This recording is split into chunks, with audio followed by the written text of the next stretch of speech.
Breaking news out of our nation's capital. The Attorney General released top findings of the special counsel's investigation. President Trump and the White House are claiming a complete victory from the report.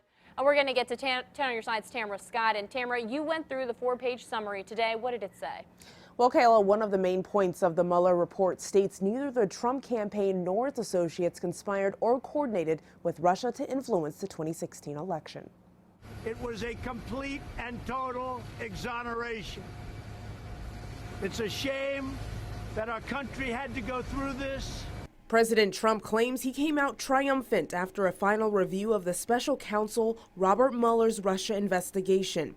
In a 4-page summary released by Attorney General William Barr, Mueller didn't draw a conclusion one way or another on whether the president obstructed justice, stating, quote, "The investigation did not establish that members of the Trump campaign conspired or coordinated with the Russian government in its election interference activities." Some Republicans believe this is not what Democrats wanted to hear. They thought this report was going to show something they could impeach the president on. That is not seemingly going to happen. Now they have to figure out some way around that. But investigations into the president, his family, and his administration do not stop here. Democrats still have probes out into Russian meddling in the 2016 election and possible finance violations. The special counsel is not bringing criminal indictments for collusion.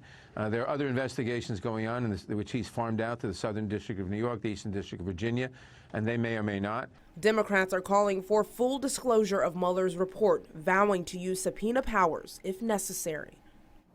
The House Judiciary Chairman says he will call Barr to testify at some point before Congress. And it's important to note, while this report does not conclude the president committed a crime, on page 3 it clearly states it does not exonerate him. You can find more information on the report on WAVY.com. For now in the newsroom, Tamara Scott, 10 on your side.